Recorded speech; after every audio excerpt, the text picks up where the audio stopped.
Government of महाराष्ट्राकडून आज group C म्हणजेच physiotherapy, occupational therapy, BPO, BSLP, BN, YS नावाचे जे कोर्स आहेत ना, तर यांच्या काप राऊंड 2 चा जो रिझल्ट आहे तो अनाउन्स झालेला आहे. जर आता आपण हे पीडीएफ थोडी लक्षपूर्वक रीड केली ना, तर तुम्हाला काही विद्यार्थ्याच्या नावासमोर कॉलेजचं नाव बघायला मिळतं. जर तुमच्या नावासमोर कॉलेजचं नाव असेल तर तुम्हाला सीट अलॉटमेंट झाला आहे याचा अर्थ असा होतो. आणि काही विद्यार्थी जर तुम्ही थोडे चेक केले ना, जसं की या ठिकाणी चॉईस नॉट अवेलेबल दिसत आहे. जर तुमच्या नावासमोर चॉईस नॉट अवेलेबल असं मेन्शन असेल तर तुम्हाला कुठल्याही प्रकारे तुम्ही टाकलेल्या कॉलेजमध्ये सीट अलॉटमेंट झालं नाहीये याचा अर्थ हाच होतो. ही गोष्ट तुम्हाला लक्षात ठेवू नये. आता आपण या छोट्याशा व्हिडिओमध्ये चर्चा करणार आहोत की ज्या मुलांना कॉलेज अलॉटमेंट झालंय त्या मुलांना पुढे काय करणंय, त्याचबरोबर ज्या मुलांना सीट अलॉटमेंट झालं नाहीये त्यांना सीट अलॉटमेंट होण्यासाठी काय करणंय, त्याचबरोबर एखाद्या मुलाला सीट अलॉटमेंट झाली त्याची रिझर्व्ह कॅटेगरी आहे पण त्याला सीट ओपन मधून अलॉटमेंट झाले त्याला किती फीस द्यावी लागेल, त्याचबरोबर तुम्हाला जे कॉलेज अलॉटमेंट झाले त्याच्यासमोर नो प्रेफरन्स येतंय, रिटेन्शन येतंय किंवा मग नो चेंज येतोय, त्याचा नेमका मिनिंग काय राहतो, त्या सर्व प्रश्नाची उत्तरं किंवा मग भेटलेलं कॉलेजमध्ये जाऊन ऍडमिशन करण्यासाठी तुम्हाला किती दिवसाचा टाइम दिलाय किंवा मग तुम्ही फ्री एक्झिट केली तर तुम्हाला काय करावं लागेल, या सर्व गोष्टीचं उत्तर मी तुम्हाला एक छोट्याशा व्हिडिओमध्ये छोट्याशा चॅनलवर देणार आहे. तुम्ही पूर्ण व्हिडिओ बघा, तुमचे 100% डाऊट क्लिअर होऊन जातील. सगळ्यात महत्त्वाचं, ज्या मुलांच्या नावासमोर कॉलेजचं नाव आहे त्या मुलांना ते कॉलेज अलॉटमेंट झालंय. आता ह्या मुलाच्या नावासमोर नो प्रेफरन्स काय येतंय, कारण त्यानं राऊंड 1 ला एक कॉलेज जॉईन केलं, सेट जीएस फिजिओथेरपी कॉलेज जे आहे ते मुंबई मधलं, आणि यानं सेकंड राऊंड मध्ये कुठल्याही प्रकारे चॉईस फिलिंग केलेली नाही म्हणून इथं नो प्रेफरन्स असं दिसतंय. त्याबरोबर सेकंड विद्यार्थ्यासमोर आरईटी का दिसते, कारण ह्याला राऊंड 1 मध्ये कॉलेज अलॉटमेंट झालं आणि तिथं या विद्यार्थ्याला रिटेन्शन फॉर्म देऊन आपलं ऍडमिशन जे आहे ते कन्फर्म केलंय, म्हणजे त्याला याच कॉलेजमधून स्वतःची डिग्री कंटिन्यू करणं आहे म्हणून इथं आरईटी असं मेन्शन येतंय. आता तुम्ही जर थोडं खाली आलात आणि एक फक्त तुम्हाला मुलाच्या नावासमोर कॉलेजचं नावच दिसतं, म्हणजे यांना राऊंड 2 मध्ये जे आहे ते फ्रेश अलॉटमेंट झालेलं आहे, ही गोष्ट लक्षात ठेवा. तुम्ही जर अजून थोडं खाली आलात तर तुम्हाला काही मुलांच्या नावासमोर नो चेंज असं पण बघायला मिळतं. नो चेंज काय येतं, कारण ह्या मुलाला कॅप राऊंड 1 मध्ये केजे सोमिया सायन मुंबई मधलं कॉलेज अलॉटमेंट झालं होतं. ह्यानं वरी जे आहेत ते काही कॉलेज ऍड केले असतील पण ह्याच्या स्कोरनुसार ह्याचं बेटरमेंट जे आहे ते झालेलं नाही, म्हणजे ह्याला राऊंड 2 ला परत हेच कॉलेज अलॉटमेंट झालंय म्हणून या ठिकाणी नो चेंज असं मेन्शन होतं. ही गोष्ट तुम्हाला लक्षात घेणं आहे. आता पहिला क्वेश्चन होता की सर नावासमोर चॉईस नॉट अवेलेबल आला तर काय करणं आहे.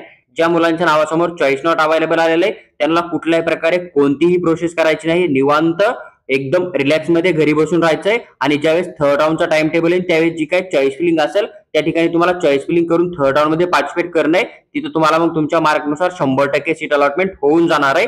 जर चॉईस नॉट अवेलेबल असेल राऊंड 1 राऊंड 2 मध्ये तर तुम्हाला कुठल्याही प्रकारे परत ऍप्लिकेशन फॉर्म भरायची किंवा परत 1000 रुपये पेमेंट करायची गरज नाहीये, ही गोष्ट लक्षात ठेवा. त्यानंतर जर तुम्हाला सीट अलॉटमेंट झाला असेल ना तर तुम्हाला काय करणं आहे, तर तुम्हाला या ठिकाणी 3 ऑप्शन बघायला मिळतील. सगळ्यात पहिलं ऑप्शन तुमच्यापाशी हे असणार आहे की तुम्ही फ्री एक्झिट करणार आहे, कॉलेजला जॉईन नाही करणार आणि थर्ड राऊंडला ज्यावेळेस ऍप्लिकेशन फॉर्म ओपन होतील त्यावेळेस तुम्ही 1000 रुपये सीईटीसीएल ला पेमेंट करणार आहे आणि थर्ड राऊंडच्या चॉईस फिलिंग मध्ये एंट्री मारणार आहे.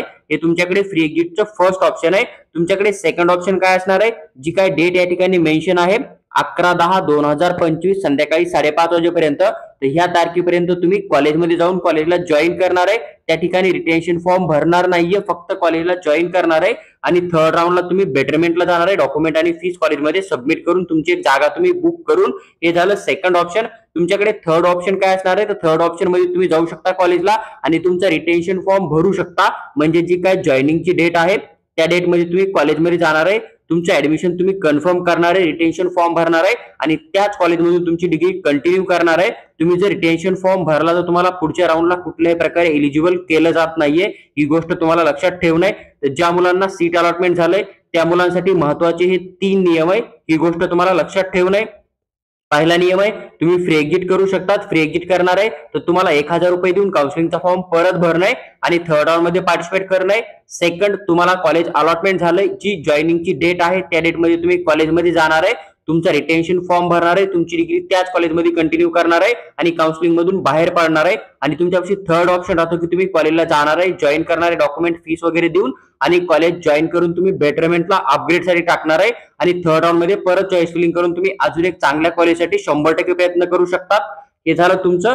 कॉलेज भेटल्यानंतर तुम्हाला काय करायचंय, कॉलेज नाही भेटलं तर तुम्हाला काही प्रोसेस करणं नाही, फक्त थर्ड राऊंडची चॉईस फिलिंग करणं आहे. तुम्हाला थर्ड राऊंड मध्ये कमी मार्क पण एक चांगलं कॉलेज अलॉटमेंट होण्याचा चान्स लागू शकतो. आणि आता महत्वाचा क्वेश्चन आहे की सर आम्ही रिझर्व्ह कॅटेगरीमध्ये येतो पण आम्हाला सीट अलॉटमेंट ओपनचं झालेलं आहे, तर आम्हाला कोणती फीस लागेल? जर तुम्ही काउन्सिलिंग जी आहे ती कॅटेगरी मधून केलेली असेल, त्याचबरोबर जर तुमचं इन्कम रूल मध्ये बसत असेल आणि तुमच्याकडे कॅटेगरीचे सगळे डॉक्युमेंट असतील, तर तुम्हाला सीट अलॉटमेंट कोणत्या पण कोट्यामधून झालेला असेल तरी पण तुम्हाला जी काही फीस द्यायची ना, तर ते फीस तुम्हाला या ठिकाणी कॅटेगरी मधून द्यायची, ही गोष्ट लक्षात ठेवा.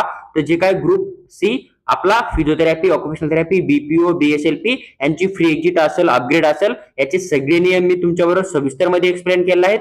जर तुम्हाला एखादा नियम समजला नसेल तर तुम्ही कमेंट मध्ये कमेंट करा, आम्ही तुम्हाला त्याचा रिप्लाय करण्याचा नक्की प्रयत्न करू. तुम्हाला जर ही पीडीएफ हवी असेल तर आम्ही ही पीडीएफ आमच्या टेलिग्राम ग्रुप मध्ये शेअर करू.